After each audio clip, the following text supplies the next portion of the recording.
morning.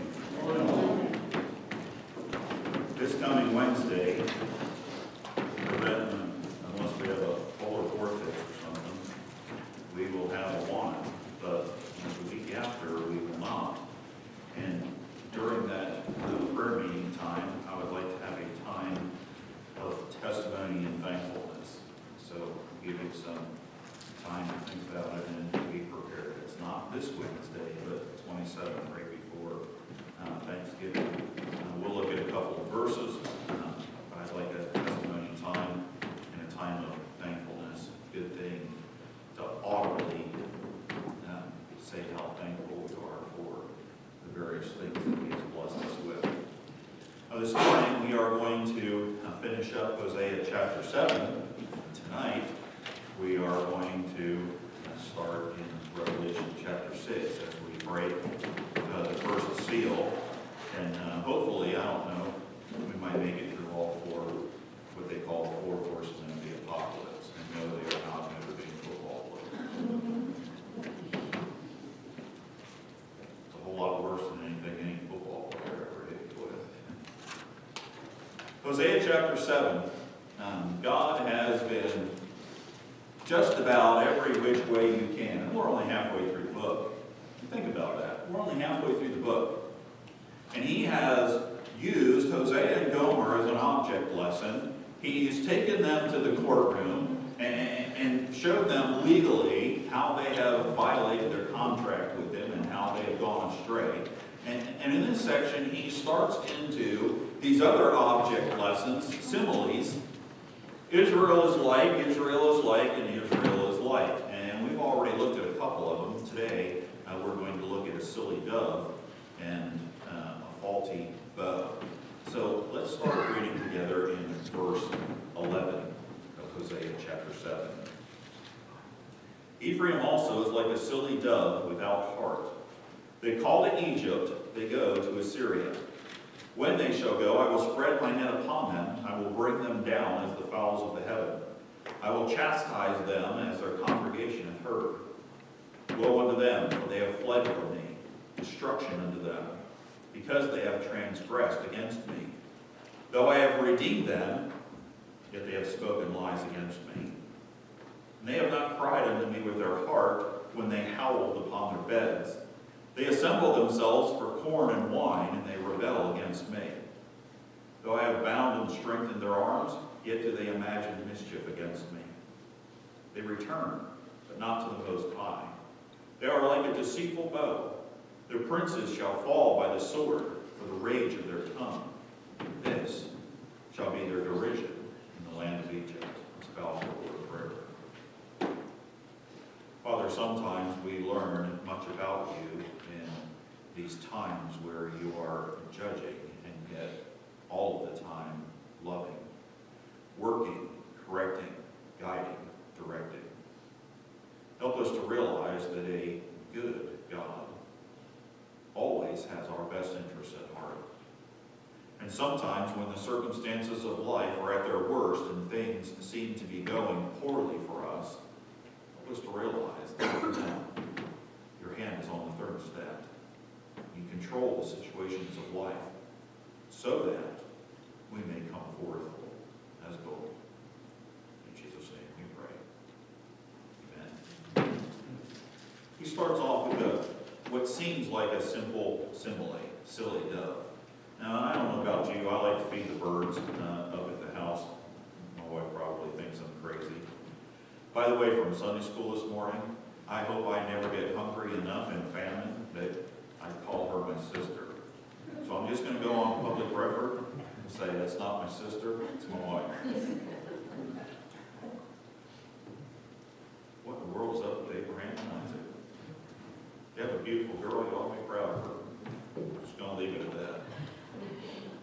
Silly dove. I feed the birds, and for a long time, until the two kittens got a little bit older, now we have these three deadly 100-problem cats walking around.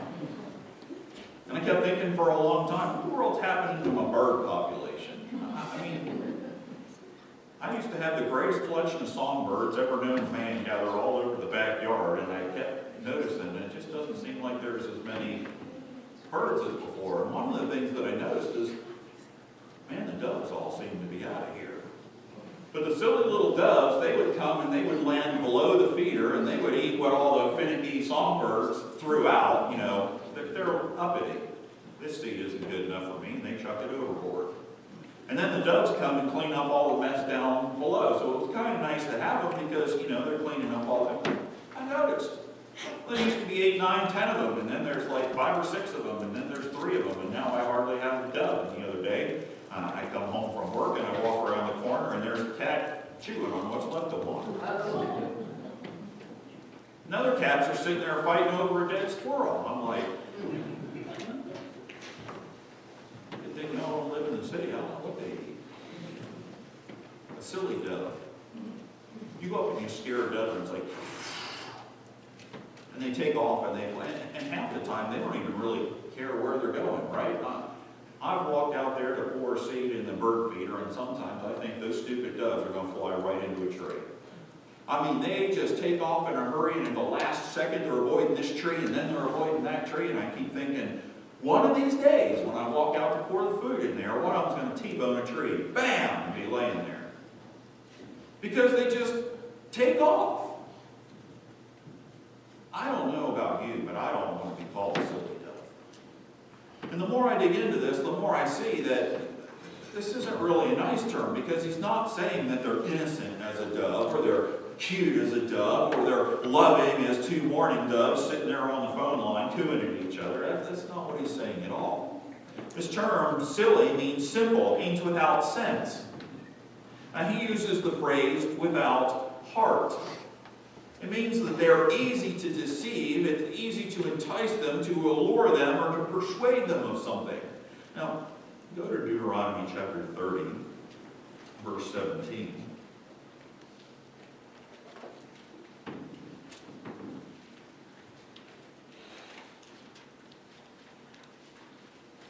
He warned them, "But if thine heart turn away, so that thou wilt not hear, but shall be drawn away and worship other gods and serve them." And that's exactly why he makes this reference to them as a silly dove. I warned you that if you turned your heart away and that you were drawn away. What's interesting is James in chapter 1, verse 14, in that famous passage about sin and how to be so careful that we don't fall into it, he says in 1:14, every man is enticed of his own lust, and he's same type of word here, drawn away. We become like a silly dove and chase after something that is not nearly as valuable as what God is.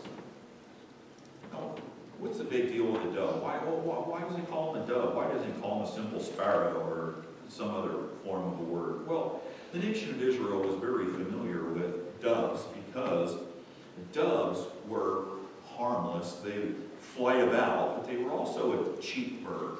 If you were going to the temple to make a sacrifice, if you were fairly wealthy, you'd bring an oxen. If you couldn't afford an oxen, you would bring a lamb. And if you couldn't afford a lamb, you would bring a pair of turtle doves. It was the cheapest thing that you could buy and take to the temple for a sacrifice. And so what he's telling them here is, you are without heart. You are lacking in discernment. You have culpable ignorance. Not that they're stupid, not that they're dumb. It's that they're not using the intelligence God gave them in a way to make good choices and to benefit from their living. Instead, they're constantly making poor choices, and so they're having to suffer the consequences of those choices. But he also, by calling them a silly dove, not only is he questioning their discernment and the choices they're making, but he also says, do you not realize that when you chase after other things and you forget me, that you become a dove, you become the cheapest possible offering. You cheapen yourself. There is less and less and less value by the choices that you make. That's the picture that he gives to us with this simile. Let's look at the practice. Starting in the second half of verse 11, it says, they call to Egypt and they go to Assyria. Now what's interesting about these two is they border on both sides. Egypt is to the south of them, and Assyria is to the north and a little bit east of them. You have the ocean on one side, Mediterranean Sea on one side, and you have the Jordan River with the two lakes on the other. And so if you think about it, he's talking about the two countries that really kind of keep them bottled up. I mean, if you wanted to travel rather than try and cross the Jordan River, especially during the rainy season when it would have been in flood stage, you would either go down south towards Egypt and around, or most often you would go up north and then over towards what we know to be Iran and Iraq. And he's talking about both of these countries, and what he is saying here is, you are like a silly dove because you fly to your enemies. You are so bent on getting away from me that you're not paying attention to the tree, and one of these days you're going to T-bone yourself on it. You are flying to your enemies. Hoshea did it in 2 Kings 17:4 when he went down and made an alliance with Egypt. Menahem in 2 Kings 15:20 made an alliance with Assyria, and Hoshea in 2 Kings 17:3 and 4, and we're going to turn there in just a second, by the way, had a long-standing agreement with Assyria. Now, let me show you how they vacillate back and forth and why he calls them a silly dove. In 758 BC, Menahem makes an alliance with Assyria. In 734, remember when we studied the wicked kings and how they were killing each other off so quickly? In 734, 4 years later, Pekah signs an agreement with another king against Assyria. Can you imagine Assyria getting aggravated yet? Hold on, because it gets better. From 732 to 722, Hoshea kills Pekah, right? He makes an alliance with Assyria, and every year he sends them gifts for their protection. But in the last year of his reign, all of a sudden he decides he doesn't like the Assyrians, so without saying anything to them, he goes down to the king of Egypt. And now, go to 2 Kings chapter 17, verses 3 and 4.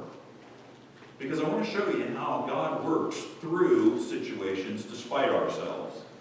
These guys think that what they're doing is, I am going to escape the consequences of my choices, so I'm going to fly to Assyria or I'm going to fly to Egypt. And what God's doing is he is using this vacillation of their political things to stir up these countries against them.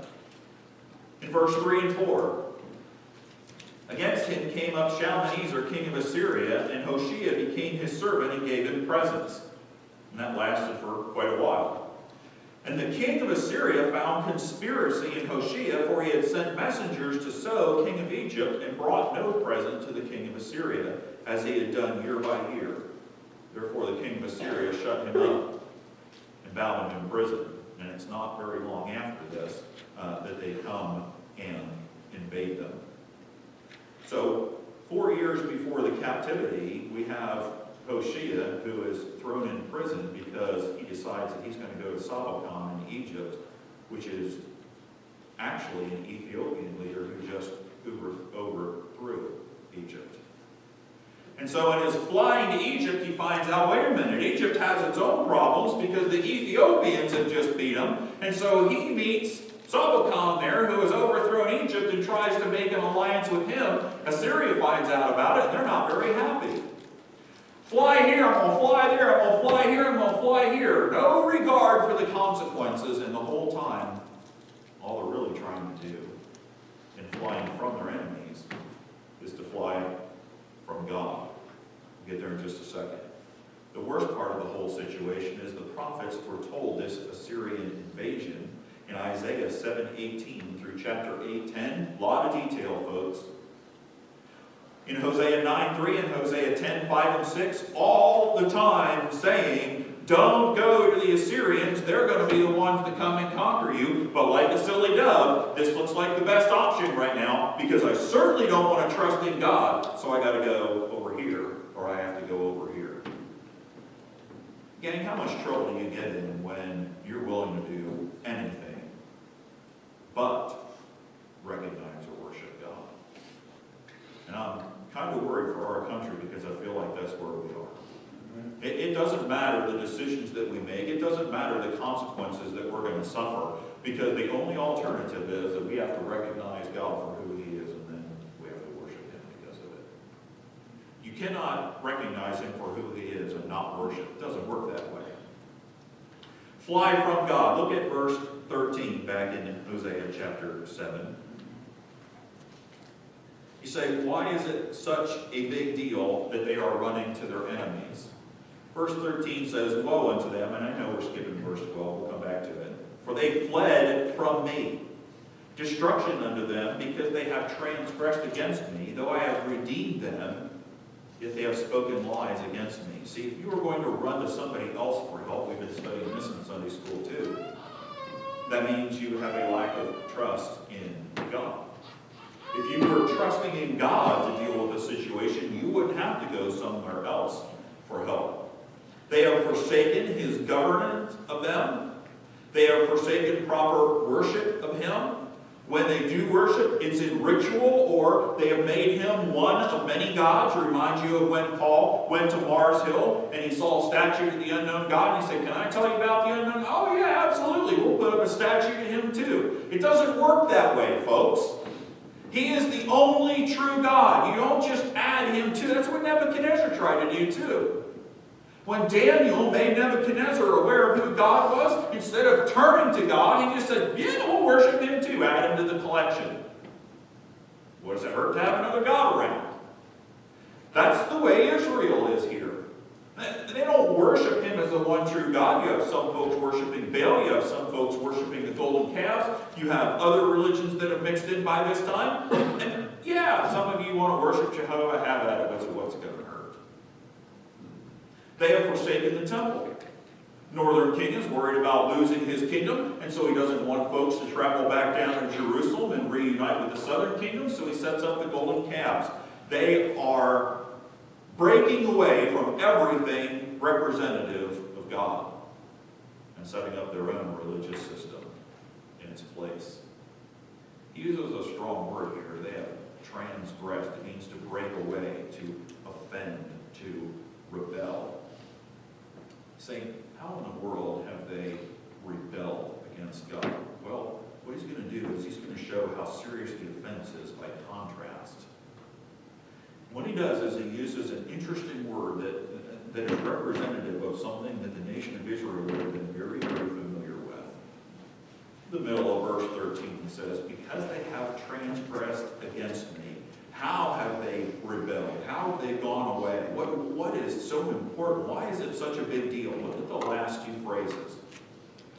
On one side you have, though I have redeemed them, yet they have spoken lies against me. Now, in order to understand the contrast, you have to understand the word redeemed. Go to Deuteronomy chapter 7, verse 8. By the way, this is throughout the Old Testament. We're going to stick with the book of Deuteronomy, and we'll just look through a couple of verses here. When God uses this term in the Old Testament, he is referring to something very specific. He is always referring to the deliverance from Egypt. Look at verse 8. But because the Lord loved you, and because you would keep the oath which he had sworn unto your fathers, hath the Lord brought you out with a mighty hand, and redeemed you, there's our word, out of the house of bondmen, from the hand of Pharaoh, king of Egypt. Now go to chapter 9, verse 26.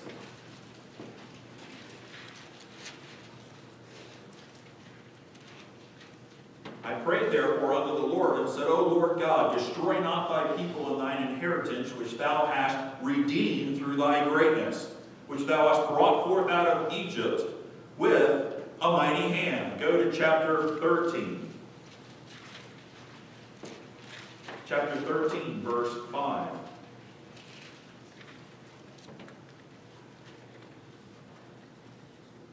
And that prophet or that dreamer of dreams shall be put to death, because he has spoken to turn you away from the Lord your God, which brought you out of the land of Egypt, and redeemed you out of the house of bondage, to thrust thee out of the way which the Lord thy God commanded thee to walk in.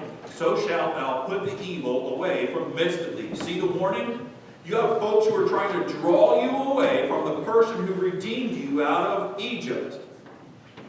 We're not going to take the time this morning, but there's more verses over and over and over again. God, every time there's a big situation like this, what does he take them back to? He takes them back to the Exodus and he says, listen, if I can bring you out of Egypt, what in the world can I not do? And so when he is challenging them, he says, listen, you're like a silly dove flying all over the place. The biggest sin isn't that you are running to your enemies. The biggest sin is that you're running from me. I redeemed you. And yet you act like you have to go to Egypt or you have to go to Assyria before you can be delivered from this problem. Now, go back to Hosea chapter 7. Because the phrase is, they have spoken lies against me. And say, running over the Philistines and saying some lie about God. No. What they're saying here is that they sought idolatry instead of him. So you're saying he's not worthy. They relied on their enemies instead of him. Now, let me put it in a different phrase because maybe this will really hit home. They denied his character as worthy of worship. That's a lie. And by running to their enemies, they denied his ability or his desire to save them like he did in the Exodus. And that's a lie. Because every single time the nation of Israel gets in trouble, whether it's something that happens to them or it's something they get themselves in, God's answer is always, do you not remember when I redeemed you from the nation of Egypt and brought you back to myself? And now here they are in a situation and he is pleading with them, listen, if you do not repent, the Assyrians are going to come in here and they're going to wipe you out. And like it does, off to Egypt. Wait a minute. What are they going to do for you that I can't do for you? You just lied to the Egyptians about my worth. You just lied to the Egyptians about my ability or my desire to save you. Hey, by the way, the Assyrians are going to come in if you don't repent. I'm going to fly to the Assyrians. Why in the world would you run to the Assyrians while God over and over and over and over again says, hey, the Assyrians are coming to put a whooping on you? We'll just send 1,000 shekels of silver and buy them off. Really?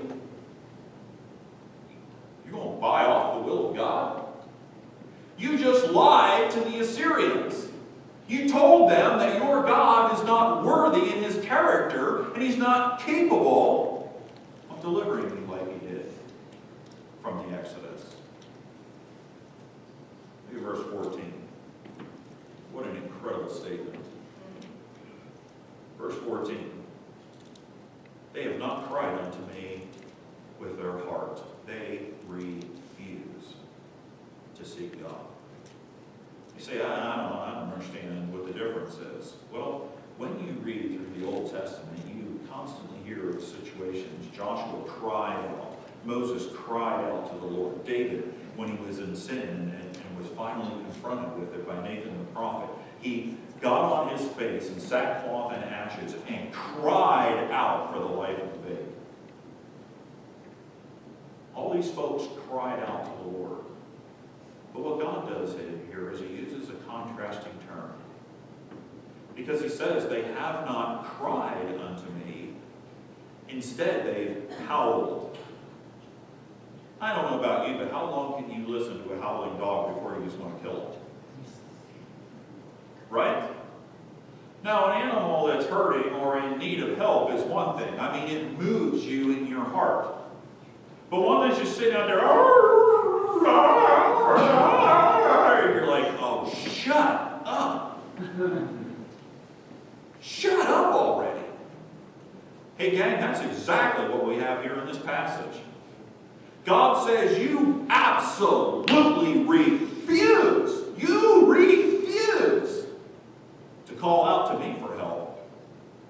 But boy, oh boy, you'll lay on your bed and howl and moan and whine about your circumstances and your situations and the poor choices that you've made. And God's like, shut up already. Shut up.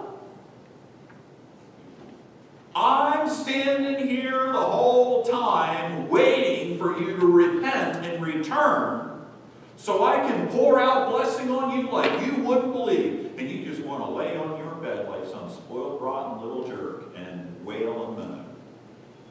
You silly little dove. But it gets worse. The term rebel comes to mind. And the reason it's such a strong term is look here at the end of verse 14. When they refuse to seek God, and when they are whining and crying about it, they're howling upon their beds. He says, they assemble themselves for corn and wine, and they rebel against me. The term, they assemble themselves together, is referring to the fact that they are going to this idolatry, and they're going to Baal, and they're going to the calves, and they're going to the groves, and they're offering their sacrifices, and they're bringing their drink offerings. And the whole purpose for it is they want to have a good harvest. They assemble themselves for corn and wine. In other words, they really, really, really want to have a great lifestyle. They're concerned about their physical luxury. And the problem is, when God's blessing them, they had a great lifestyle. They had physical luxury. He brought them to a land flowing with milk and honey, for crying out loud. But now, they are living a life where He can't bless them, and they're starting to miss the blessing of the Lord, but they certainly don't want to turn back and they don't want to be blessable. They just want the consequences. So basically what they're saying here while they're howling and moaning and whining is, God, we don't want to have anything to do with you, but we sure do want the lifestyle that you provided for us. Boy, what a slap in the face. What a slap in the face. And then you see this term at the end of verse 14, rebel. They rebel against me. And you say, why is that such a big deal that they want this lifestyle? Because in verse 15 it says, though I have bound and strengthened their arms, yet they do mischief against me. And again, he explains the situation with contrast. Because while they're whining and crying that they don't have all this stuff, he says, you are ungrateful. You refuse to submit to me, and in that you are ungrateful for what I have done, and yet you want me to bless the choices that you're making now. How does that work? I live my life any old way I want to, and regardless of the choices that I make, God's supposed to bless me. He uses two terms here in verse 15 to show how they've gone their own way. And he says, though I have bound and strengthened. Now, bound could be one of two things. But I want you to notice that both of them are a positive and not a negative term. Okay? When they bound the maniac of Gadara, it was because he was hurting people. And so they tried to control him. They tried to stop him from doing those things that were hurtful either to himself or hurtful to other people. This term can be used both ways. It could be used as a term of chastening. And they bound them and carried them off and kept them from doing something. Most likely, this term is talking to binding, like you would bind a broken bone or an injured limb. And that's because way back at the end of chapter 1, chapter 2, he uses the same reference. So he's done it before in the book and saying, like a broken bone, I had to straighten and I had to mend you. And I believe what he's doing now is he's looking back at that and saying, listen, do you remember that I bound you? Every time you broke something, I fixed it, I mended it, I made it right. And sometimes that happens with chastening, right? I mean, doesn't the Bible say when he loves, he chastens? So a lot of times we look at chastening and think that is a very negative thing, and God can't love me if I'm going through a time of chastening, when actually the opposite is true. It's a proof of how much he loves you, because if he didn't love you, he'd just let you run around and suffer the consequences of your poor choices. Strengthen is a great term. Now, we don't have the time to go through all of it today. In Psalm 18:34, Psalm 144:1, and Ezekiel chapter 30, verse 24 and 25. All three verses talk about this term. And it says, you have taught my arms to war. Well, this is a military term.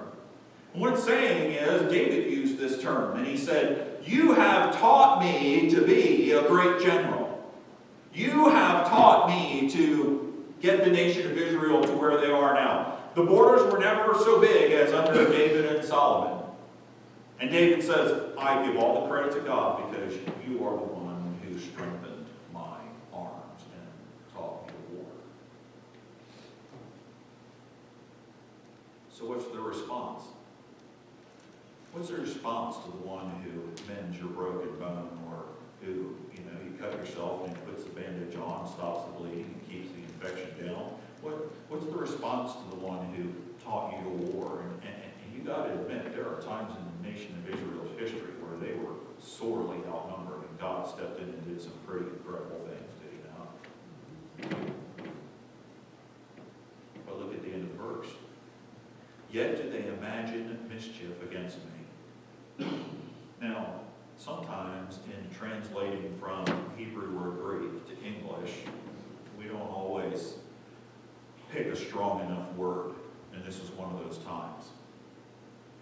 Because the mischief here is, we think of it as, dip somebody's hair in ink, or spit paper wads at them, or shot them with a rubber band, or you got sent to the principal's office because you were, doing those little bitty things. It's not what he's talking about here. It would be better if they had said, despised me. Let me give you an example of where this word is used. Okay? And we won't turn there, but you'll recognize it. In Genesis chapter 50, verse 20, Joseph is wearing his coat of many colors, and for months, the other boys had held him in derision, and Dad says, go and check on your brothers because they're out taking care of the sheep. And when they see Joseph a long way off, did they throw spit wads at him or shoot rubber bands at him? No. What did they plan to do? They despised him to the point they wanted to kill him. And if Reuben hadn't come back, they would have killed him. That's a strong term. And God says, right here in the end of verse 14, listen, while I am binding up your broken bones and fixing you and correcting you and dealing with you, and while I am strengthening you and making a great nation out of you so that other folks aren't coming in and kicking your hind end, you're running around despising me like Joseph's brothers did to Joseph. Can't stand the very thought. And we see that in our country today. Absolutely anything but God. What a powerful, powerful statement. Go back to verse 12, the problem real quickly. They think they are escaping God because of flying to these other countries. And in verse 12 he says, when they shall go, I will spread a net upon them. I will bring them down as the fowls of the heaven. I will chastise them as their congregation hath heard. Now, I love this verse. I really do. Kind of a tough pill to swallow, but I like this verse because number one, it says, I've spread a net. In other words, you can't escape God. You think you're going to fly this way, and you think you're going to fly this way, and God says, yep, take off. And as they take off, he chucks the net, bam, brought down to the ground. Captivity instead of flying about, and they're going to be captives in Assyria. It's not good. I am going to chastise you. Very strong word, punish you. I've been trying to correct, I've been trying to mend, I've been trying to work, I've been trying to deal, and you just despise me and despise me and despise me, and you continue to run from me. You don't want to have anything to do with me. Now it's time to take you out to the woodshed and give you a bareback spanking. But the reason why I love this verse is at the end. As their congregation hath heard. What? When did he ever tell them? In other words, this phrase, let me translate it a little bit differently. I am going to make good on my word. That's what God says to him.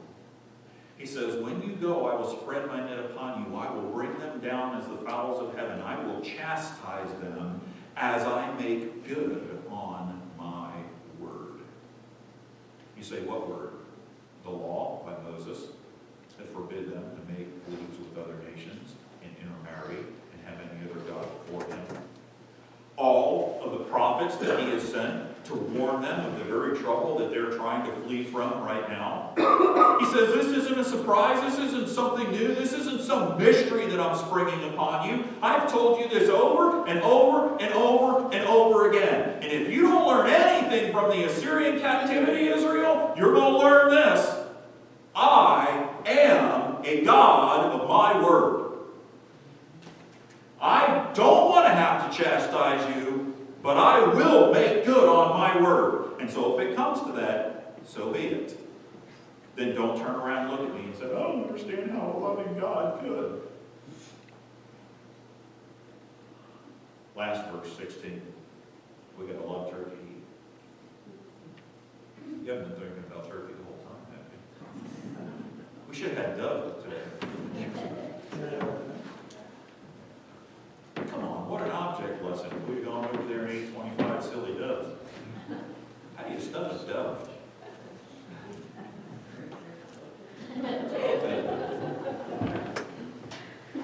Look at his last one. This is kind of quick. He says, they return. Oh, man, that sounds so good. Finally. But not to the Most High.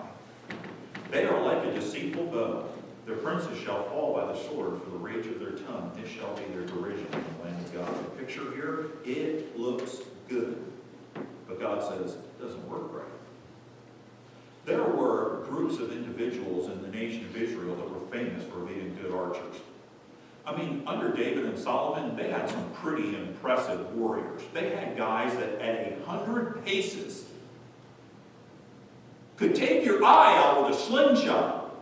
That's where Mom's got it from. You keep messing with that, you're going to take somebody's eye out. Blame David. Now think about that. 100 paces? That's pretty close to 100 yards. Bam! Hit you in the eye. That is incredible skill and accuracy.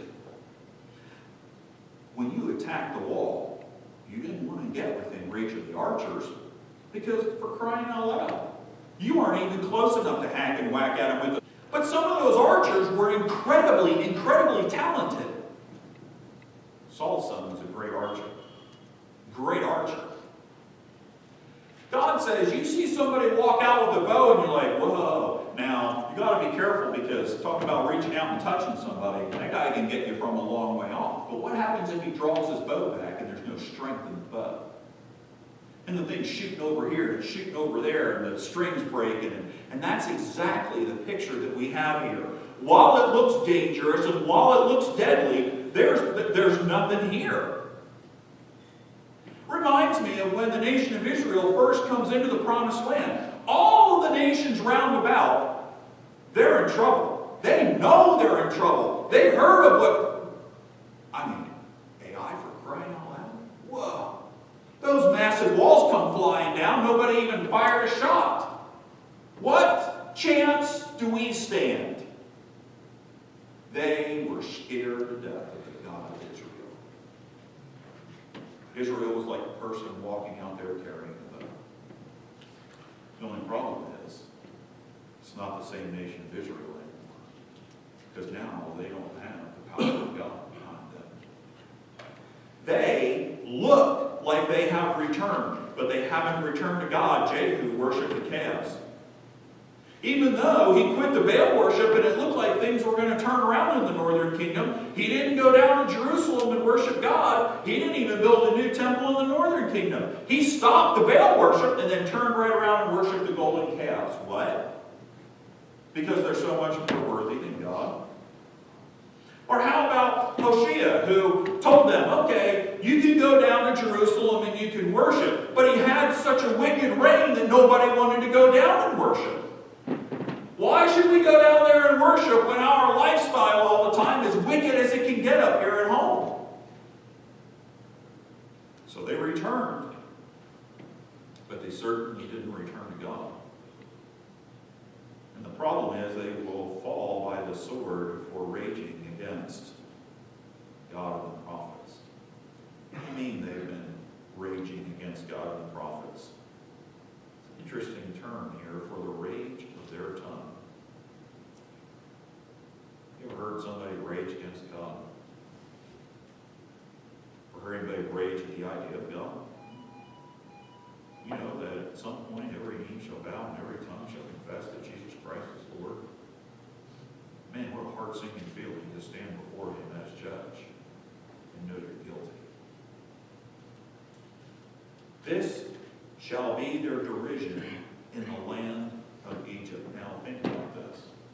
He warned them not to go to Assyria, and they're going to go to Assyria. Now Assyria is going to come in and kick their hind ends, take them all captive, and wreck the land. There's no more northern kingdom. In fact, as far as we're concerned, and not in God's eyes, but as far as we're concerned, the 10 tribes don't exist anymore. That's how bad they wrecked them. Think about it.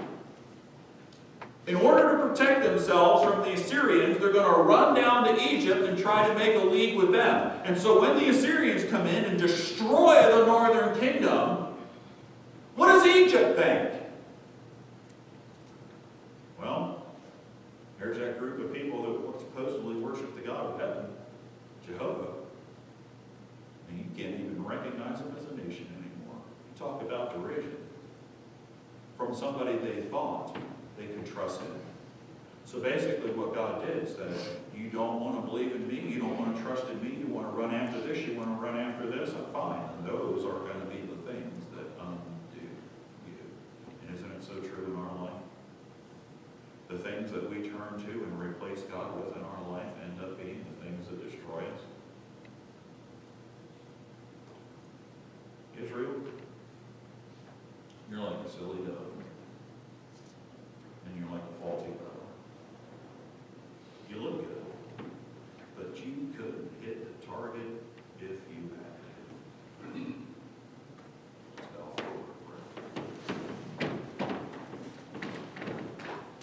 Father, thank you for the times that you reprove and renew.